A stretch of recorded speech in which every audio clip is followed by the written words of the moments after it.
Miqtë Prizmës, gjithë protesta që në ditën e 11 të 12 ka një koncept i cili sigurisht i ka lënë edhe njerëzit në atë pjesën që sigurisht nuk është në protest. Ato që janë protest, po ata miliona që nuk janë protest kanë të drejtën edhe të gjykimit, po edhe mbase edhe të para gjykimit, mbase edhe të një analize cila sigurisht do të nxjerrë konkluzione. Çfarë kërkon, çfarë ndjek kjo kërkesë. Kjo lloj proteste cila siguron mrena për mrena një amalgam shpirtrash dhe konceptesh të cilat sigurisht unë i kam quajtur çorb politike e kësaj kohe, e cila normalisht që përbën një risi dhe përbën një element të dukshëm të mirë, sepse ka një protest qetë, pavarësisht thirrjeve shpeshherë do t'i trajtoj absurde, të ngjashme me të dikurshmen, por të qytetruar në një farë mënyrë. Tash midis kësaj që të qytetruarës edhe protestes do të gjej elementë të cilët sigurisht kanë brenda për brenda ultramajtizmin, e cila është pjesa përbërëse, lidhëse e gjithë protestës, edhe anarkinë. Pastaj ndërhyrjet që mund të jenë ke partitë e tjera, disa partitë tjera që i vinë anash protestës, përfshi dhe Partinë Demokratike, këto nuk kanë të bëjnë pastaj me atë thelbin e protestës, se të protestosh për padrejtësinë, atë që mendon ti dhe s'ka si gjë, jo vetëm të keqe, po përkundër si ka të mirë. Mënyra se si proteston dhe çfarë kërkon dhe çfarë del si konkluzion në fund, kjo është për të diskutuar. Po që është ultramajtiste dhe anarkiste, sigurisht kjo nuk ka diskutim. Ka disa elemente aty të cilët janë pjesë e ultramajtizmit. Kjo protest ka marrë zhargonin e të dikurshmes. Thotë vdekje tradhtarëve. Kjo merr përsipër që të shpalli tradhtar. Dhe në 2026 është një marrëzi retrospektive të dikurshme s'ke ne. Këtë marrëzi e trashëgoi Partia Demokratike me Sali Berishën, dhe po e trashëgojnë edhe këta, nuk rrinë dot pa shpallur tradhtar. Mirë po, ne kemi shpallur tradhtar në vitin 1945 edhe i çum, atje ku dihet se ku i çum. Krijuam një konflikt jashtëzakonshëm social dhe krijuam edhe një marrëzi të jashtëzakonshme, lufte klase dhe gati lufte civile. Duke shpallur tradhtarë bëm këtë punë. Ashtu dilin rrugësh në 45 në Shkodër dhe në qytetet e tjera, edhe bërtitin tradhtarët në litar, sabotatorët në litar. Tradhtarët në litar, sabotatorët në litar, dhe njëkohësisht dilin edhe kundra të pasurve. Vdekje tradhtarëve, vdekje sabotatorëve, dhe i merrnin pastaj ju bënin gjyqje farsë dhe i pushkatonin. Do thoni ju që nuk janë njësoj. Sigurisht që nuk janë njësoj, po parrullat njësoj janë. Po shifja dje që i thote bojkotoni median. Sepse këta duan të gjithë vëmendjen, të ja marrin me zor mediat. Mediat mund të kenë edhe problemet e tyre. Sigurisht që i kanë ndjekur. Fryen edhe nga një media që është News 24, ka marrë përsipër që të jetë ajo përfaqësuesja e tyre, megjithëse po e japin të gjitha, po këta duan që media për 5 orë që këta shetisin për bulevard t'ju rri mrapa këtyre. Po të fillosh edhe të gjush me dhe median kështu, domethënë tregon se jo vetëm ultramarksist, ultramajtist, po dhe anarkist. Filloni te kalon kërkesat, del në një zhargon kaq të acaruar ideologjik sa filloni ngjan të dikurshmes. Çdo të thot mediat, abandononi mediat, bojkotoni mediat, çfarë do të thot kjo fjalë? Unë e di që aty janë të ri, edhe kuptohet që mundën edhe t'ju mungoj eksperienca ose djenia se ç'ndodh në të dikurshme që pastaj ka sjellë të keqen e madhe. Po kështu ka filluar. Kur ti nuk pranon edhe media, nuk pranon edhe atë veprimin e lirë të saj, domethënë që ti do t'i unifikosh nesër. Do t'i kontrollosh nesër. Nesër që mundohesh të vish në pushtet për të rregulluar një diçka, flamingot për shembull, dhe të shkatrosh media, është një element I cili pastaj të lërë shije jashtëzakonisht keqe, po jashtëzakonisht keqe. Xhirojnë nëpër Tiranë duke thënë çohuni nga tavolinat, lëreni kafet, lëreni ushqimin, edhe bashkohuni me ne, çfarë do thotë kjo? Në 2026. Çfarë është ky lloj urdhri? Po sot e bën me të bërtitura, me ulurima, nesër e bën me ligj. Edhe ne e kemi provuar këtë. Sot e bën me ulurima, se nuk ke pushtet, nesër kur vjen pushtet, I mbyll fare ato dhe I fut në burg. Po kjo është eksperiencë. Sot e nis si revolucionar, po nesër në pushtet egzagerohesh dhe sigurisht kthehesh në tirani, kthehesh në diktaturë. Çfarë do të thotë kjo? Lëreni kafet, jepni urdhër. E vendosin pozicion të vështira, I ka shkuar, ka dalë me familjen aty se do ta pi një kafe ose të haj byreka, nuk e di një darkë, dhe ti e vend pozicion. Po është provuar kjo, ka bërë Sali Berisha sa herë. Më kujtohet në 2000, dilte natë për natë e thote ju që jeni në trotuar, o spiuj o tradhtar. E njëjta gjë është. Dhe këta po imitojnë. Dhe të themi të drejtën është ultramajtizëm. Është bolshevizëm. Çfarë ti thuash kësaj ide? Çfarë ke për të thënë? Po tjetra pastaj dëgjova një thirrje gjithmonë, vazhdojnë ta bëjnë revolucion. Por kujt I thon revolucion ta? Këta kujtojnë se unë kam respekt për revolucionin. Për cilin revolucion duhet kem unë respekt? Për cilin revolucion? Mund të diskutoj shumë atë francez. Janë bërë 3. Por kanë bërë dhe gafat më të mëdha. Kanë shpikur gjotinën. Janë vrarë me njëri tjetrin, kanë ndryshuar një epokë, sidomos ai francezi. Por pastaj kanë kthyer në pushtet akoma më të këqij se sa ato. Për cilin revolucion duhet kem respekt? Për revolucionin e tetorit. Të sovjetëve, për cilin revolucion? Se revolucion, ashtu bërtitnin dhe ato, revolucion. Cilin revolucion? Revolucionin e kultural proletar të Mao Zedongit. Vrau 15 milion njerëz. Për këtë revolucion duhet kem respektun. Këto janë revolucionet. Cilin revolucion? Atë meksikan. Hoqën një klik edhe prur një klik tjetër që sunoi për gati 80 vjet duke shtypur, duke vrarë. Për këtë revolucion do të kem respekt. Cilin revolucion? Revolucionin kubanez. I izoloi dhe nga një vend I lirë, e ktheu në një vend ku thon revolucion o muerte. I ktheu të gjithë në zombi. Për këtë do të kem revolucion. Revolucionin cilin revolucion? Çfarë revolucioni? Për cilin revolucion? Provum revolucion pra verën arabe. Hoqën disa tiranokrat, prun disa diktatorë tjerë, sundus tjerë. Kujt I thon këta për revolucion, se marr vesh? Mi po ti bisedosh atyre kështu, fillojnë të shpallin armik, tradhtar. Edhe gati pastaj tradhtar në litar. Këto janë ultramajtizma dhe anarkizma, që bashkohen me njëri tjetrin dhe pastaj kur të vi puna për të bërë pushtetin, jo vetëm që luftojnë me njëri tjetrin, po fillon edhe luftën civile me njëri tjetrin. Futen aty guida turistësh edhe trimnesha që kthejnë mi eskavator dhe duan drejtojnë vendin. Po prova atyre është vetëm guida turistike, kërcimin për mi eskavator edhe kjo lloj proteste anarkisto, revolucionaro, ultramajtiste. Dhe pastaj futen 1000 shpirtra aty. 1000 shpirtra. Aty bashkohet ultramajtizmi, nipat e komunistave që kanë pushkatuar pa gjyq, me nipat e të pushkatuarve pa gjyq. Bashkohen bashk, e njëra palë thot poshtë komunizmi, tjetra thot tradhtarët militar. Këtyre do t'ju besojmë. Kështu do funksionoj. Në këtë pikë, e di kush fitojnë. Fitojnë sigurisht Sali Berisha, I cili është sfiduar nga to.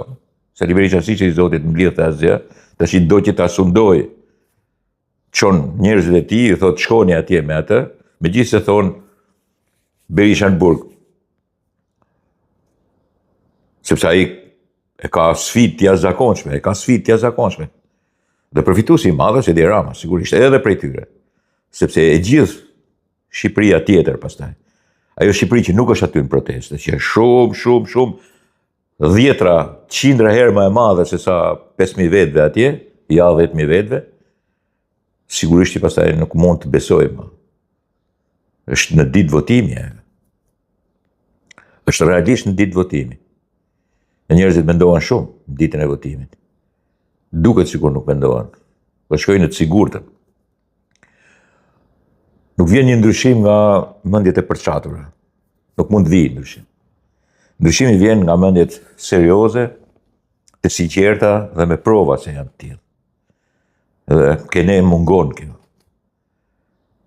Kene po tenton të krijohet një majt tjetër, e që organizuar përballë dy të majtave që ka.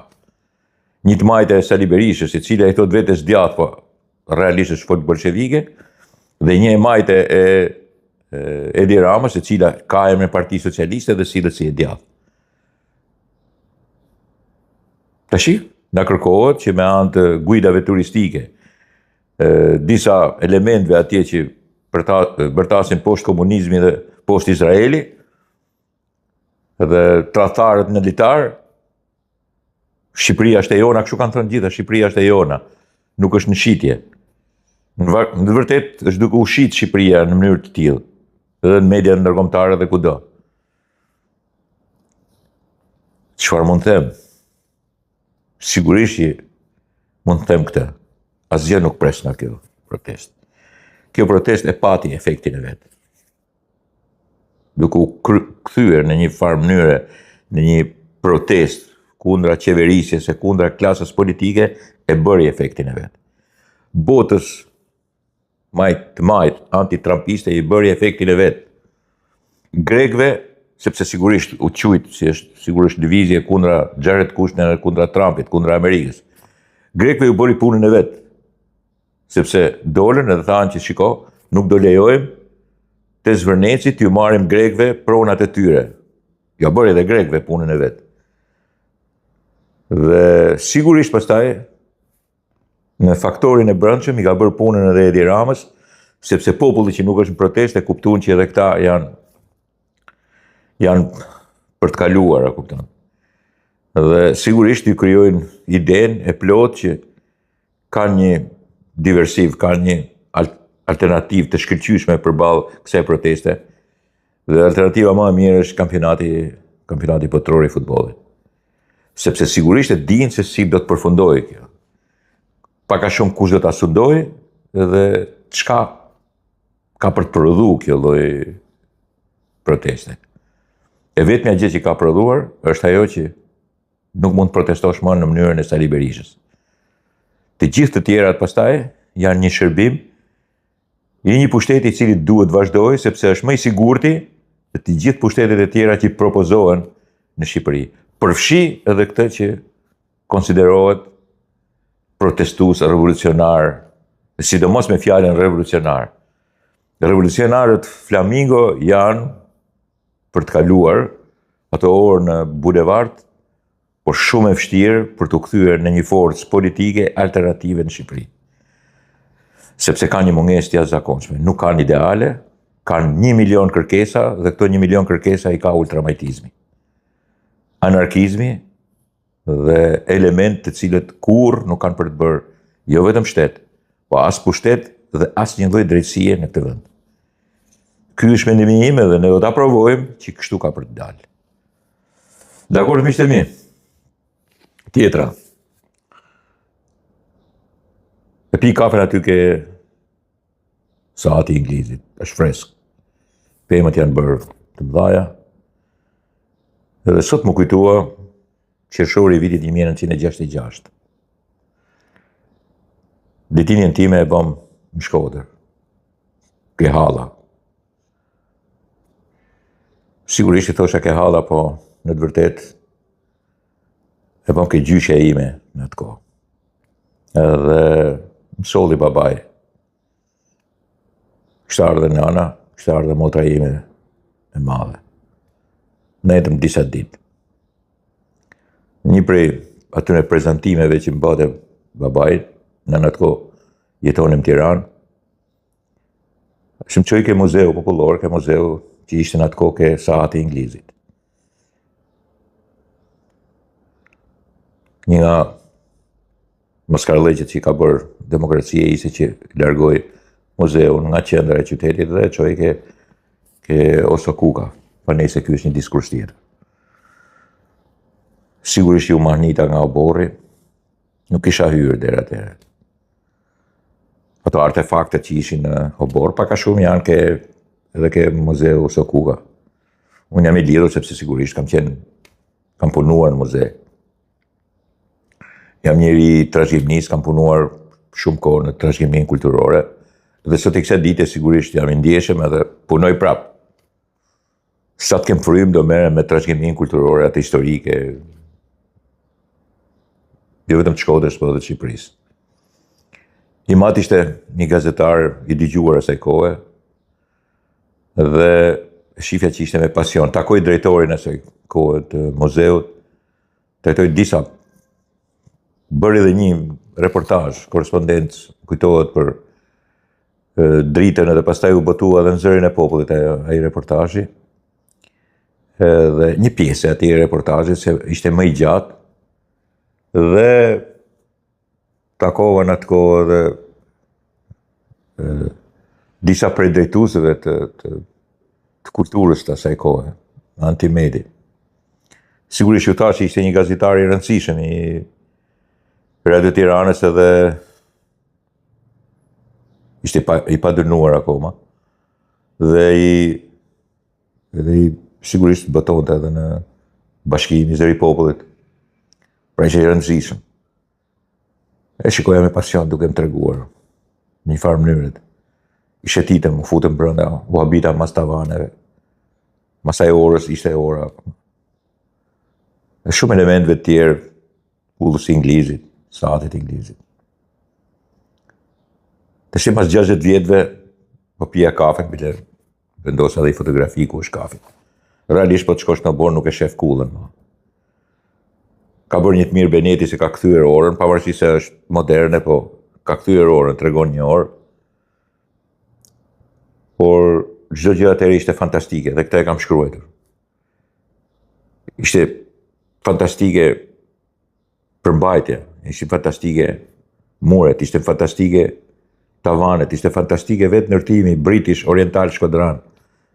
Fantastike ora, sahati, fantastike uborri. Fantastike artefaktet. Sot s'ka asgjë fantastike, e si gjitha e mbuluar. I kanë shkuar ndërtesat afër, u bë plan që t'i shkonte edhe një ndërtesë tjetër 8 katëshe, për fat të keq, edhe me aprovimin e një arkitekti këtu, i cili ka qenë edhe drejtor i monumenteve të kulturës, një njëri sigurisht që ka dhënë kontribute të shkëlqyera, por që me sa duket në fund të karrierës tij edhe të një moshe të caktuar u dorëzua dhe bëri arkitekturën, një ndërtimi i cili sigurisht do t'i kthente sipër nga ana e tubave. Atëherë do zhduke fare si pamje sahati Inglizit. Lejuan që të ndërtohet një ndërtim i shëmtuar 1 metër afër, pemët po janë rritur dhe nuk duket asgjë. Sot s'ka asgjë fantastike si dikur, ka vetëm nostalgjinë time. Dhe shumë tjerëve si unë, ndoshta edhe më të ri se unë, po edhe më të vjetër se sa unë. Po sigurisht tash që jam një burr në moshë, sigurisht duke shkuar drejt 70-ve jam në moshë. Më kujtohet ajo fantastike asaj kohe. Si duket kam qenë edhe i vogël edhe duke qenë i vogël 7 vjeç vetëm, i kam parë gjërat nga poshtë, më janë dukur jashtëzakonisht mëdha, por ishin aq të mëdha dhe ishin fantastike. Sot nuk kam, dhe kjo nuk është nostalgji që kam. Nuk është vetëm nostalgji. Është një keqardhje e jashtëzakonshme. Keqardhje e jashtëzakonshme që mas 60 vjetësh ta shoh atë fantastiken e dikurshme që nuk është më fantastike. Nuk kam çfarë të bëj thirrje dhe nuk kam pse.